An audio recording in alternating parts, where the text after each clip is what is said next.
चलिए, और उस वक्त की एक और बड़ी खबर है। उपचुनाव के लिए बीजेपी के उम्मीदवार घोषित किए गए हैं। लगातार आपको बता दें कि भारतीय जनता पार्टी की सूचियां आना शुरू हुई हैं। एमपी की दोनों सीटों के लिए बीजेपी उम्मीदवार के नाम घोषित किए गए हैं। विजयपुर से रामनिवास रावत बीजेपी के उम्मीदवार होंगे और विजयपुर से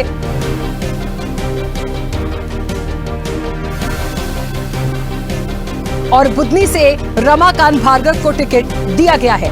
बड़ी खबर मध्य प्रदेश से आपको बता दें, उपचुनाव 2 सीटों पर उपचुनाव होना है मध्य प्रदेश में, जहां से भारतीय जनता पार्टी ने 2 उम्मीदवार अपने दोनों सीटों के लिए घोषित किए हैं। विजयपुर से रामनिवास रावत और बुधनी से रमाकांत भार्गव।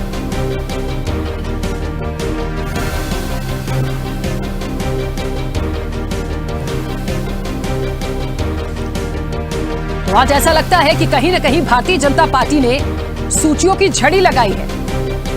पहली सूची झारखंड के लिए और उसके बाद लगातार देखिए उपचुनाव भी क्योंकि होने हैं विधानसभा चुनाव के साथ साथ, तो कहीं ना कहीं वायनाड में कैंडिडेट घोषित किया। प्रियंका गांधी के सामने नाव्या वायनाड से, उसके बाद उपचुनाव मध्य प्रदेश की तरफ रुख कर रहे हैं। तो आपको बता दें यहां पे भी 2 सीटों पर उपचुनाव होना है, जिसमें से दोनों कैंडिडेट के नाम भारतीय जनता पार्टी ने घोषित कर दिए हैं।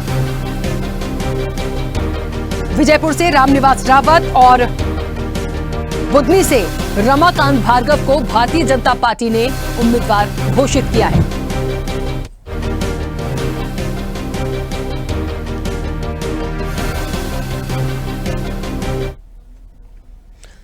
चलिए, और इस वक्त आपको बता दें कि न्यूज डिजिटल हेड अनिरुद्ध सुनाने हमारे साथ जुड़ गए हैं। अनिरुद्ध जी, मध्य प्रदेश में 2 सीटें ऐसी हैं जहां उपचुनाव होना है और दोनों ही कैंडिडेट भारतीय जनता पार्टी के सामने आ चुके हैं।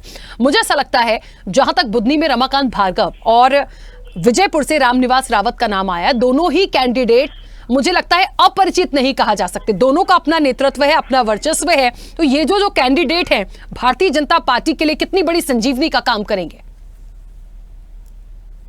देखिए, भारतीय जनता पार्टी ने उपचुनाव के लिए आज अपने उम्मीदवार घोषित किए और जैसे कि संभावना व्यक्त की जा रही थी कि बुधनी से किसको टिकट मिलेगा, तो रमाकांत भार्गव का नाम सबसे ऊपर था। हालांकि यहां से कार्तिकेय सिंह चौहान जो शिवराज सिंह चौहान के बेटे हैं उनका नाम भी था, लेकिन पार्टी ने रमाकांत भार्गव को उम्मीदवारी के लिए चुना और अब रमाकांत भार्गव बुधनी से भारतीय जनता पार्टी के उम्मीदवार घोषित कर दिए गए। और इसी तरह विजयपुर सीट रामनिवास रावत जो कि कांग्रेस के नेता थे, लेकिन वो कांग्रेस छोड़ के पिछले दिनों भारतीय जनता पार्टी में शामिल हुए। इस वक्त वे डॉक्टर मोहन की सरकार में वन मंत्री हैं, उनका नाम घोषित किया गया। और विजयपुर के पैनल में केवल एक ही नाम था, वो नाम था रामनिवास रावत।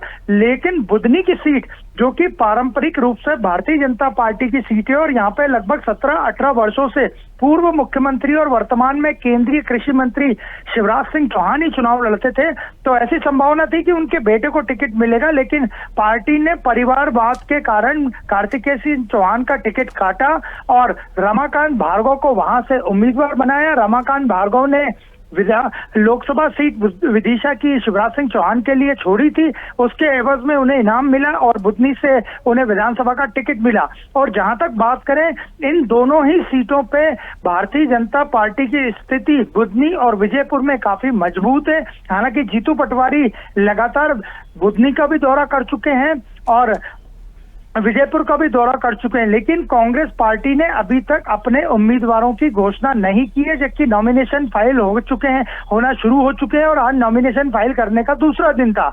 और 13 नवंबर को इन दोनों सीटों पे मध्य प्रदेश की जो उपचुनाव होने हैं बुधनी और विजयपुर में, 13 नवंबर को वोटिंग होगी। और कांग्रेस पार्टी की तरफ से अब ये देखना होगा कि बुधनी से वे किसे चुनाव लड़वाते हैं, क्योंकि कई वर्षों से बुधनी सीट भारतीय जनता पार्टी ही जीतते हुए आई है। और जहां तक विजयपुर की बात करें तो विजयपुर रामनिवास रावत का गृह क्षेत्र भी है और वर्तमान में वे वन मंत्री है। और पिछले दिनों जो एक उपचुनाव हुआ था मध्य प्रदेश में अमरवाड़ा में, वहां भी भारतीय जनता पार्टी ने हालांकि कांटे की टक्कर थी लेकिन जीत हासिल की थी। और उसके पहले 29 लोकसभा सीटें भारतीय जनता पार्टी ने जीती थी। यानी पिछले कुछ समय में जितने भी चुनाव हुए हैं, भले ही वो लोकसभा के हों, उसमें पार्टी ने सभी 29 सीटें मध्य प्रदेश की जीती और एक उपचुनाव जो अमरवाड़ा में हुआ है वो भी भारतीय जनता पार्टी ने जीता। तो ये 2 जो सीटों पे नाम घोषित किए गए, बुधनी से रमाकांत भार्गव और रामनिवास रावत विजयपुर से उम्मीदवार घोषित किए गए, इनकी स्थिति मजबूत बताई जा रही है, लेकिन कांग्रेस पार्टी भी यहाँ पे दमदार उम्मीदवार देने की कोशिश करेगी और अगले कल से परसों तक उम्मीद की जा रही है कि कांग्रेस पार्टी भी अपने उम्मीदवार घोषित करेगी। लेकिन फिलहाल भारतीय जनता पार्टी ने मध्य प्रदेश के उपचुनाव के लिए बुधनी से रमाकांत भार्गव और विजयपुर से रामनिवास रावत को टिकट दिया है। बिल्कुल अनिरुद्ध जी, बहुत शुक्रिया पूरी बातचीत के लिए, जानकारी के लिए। तो आपको बता दें कि आज भारतीय जनता पार्टी ने एक झड़ी सी लगाई है। झारखंड से शुरू हुए वायनाड और उपचुनाव मध्य प्रदेश तक आ गए हैं, कई सारे नामों की घोषणा की गई है।